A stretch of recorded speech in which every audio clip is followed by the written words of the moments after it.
Dans cette vidéo, nous allons voir comment comparer des nombres rationnels. Commençons par des fractions qui ont le même dénominateur, comme 3 huitièmes et 5 huitièmes qui ont le même dénominateur 8. Pour illustrer la comparaison, on va imaginer que nous sommes des gourmands et qu'on a la possibilité de manger chez tante Léa ou chez tante Lily. Elles ont toutes les deux un gâteau séparé en 8 parts. Mais ici, on va plutôt choisir tante Lily puisque il y a plus de parts. Donc, c'est évident que 3 huitièmes est inférieur à 5 huitièmes, puisque 5, le numérateur 5, est plus grand que le numérateur 3. Donc, on peut comparer des fractions de même dénominateur sans faire de calcul.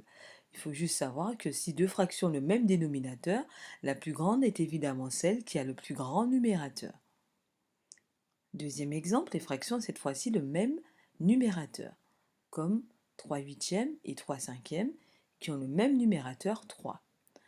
Alors, c'est comme si, donc vous devez choisir entre tante Léa et tante Lily, qui vous proposent toutes les deux 3 parts. Mais le gâteau de tante Léa est partagé en 8, alors que le gâteau de tante Lily est partagé en 5. Et on voit que le gâteau partagé en 5, les parts sont beaucoup plus grosses. Donc on va beaucoup plus manger chez tante Lily. 3 huitièmes est inférieur à 3 cinquièmes. Donc encore une fois, on a répondu sans calcul. Et donc, si deux fractions ont le même numérateur, la plus grande, ce sera celle qui a le plus petit dénominateur. Alors, d'autres cas, donc si nous ne sommes pas dans les deux cas précédents, on va pouvoir utiliser 3 méthodes. La première méthode consiste à comparer les fractions à l'unité, 1. Alors, si on doit comparer 7 huitièmes et 5 tiers, on constate que 7 huitièmes est inférieur à l'unité qui est 8 huitièmes ici. Alors que 5 tiers est lui supérieur à l'unité, 3 tiers.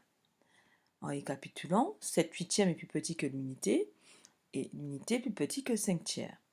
Donc 7 huitièmes est inférieur à 5 tiers. On a encore une fois pu comparer les deux fractions sans faire de calcul. Alors si nous n'avons pas les trois cas présentés précédemment, on va pouvoir réduire les fractions au même dénominateur. Ça signifie en fait se ramener à deux fractions qui ont le même dénominateur. On voit ici par exemple que 7 tiers, en multipliant le numérateur et le dénominateur par 2, est égal à 14 sixièmes. Et là c'est intéressant parce que nous obtenons deux fractions qui ont le même dénominateur.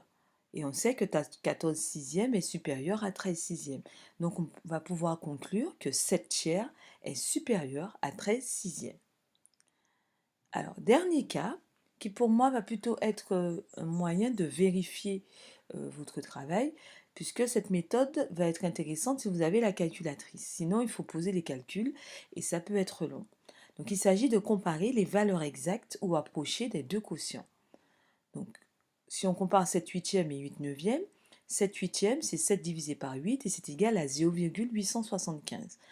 8 neuvièmes, par contre, nous avons ici une valeur approchée, c'est 0,888.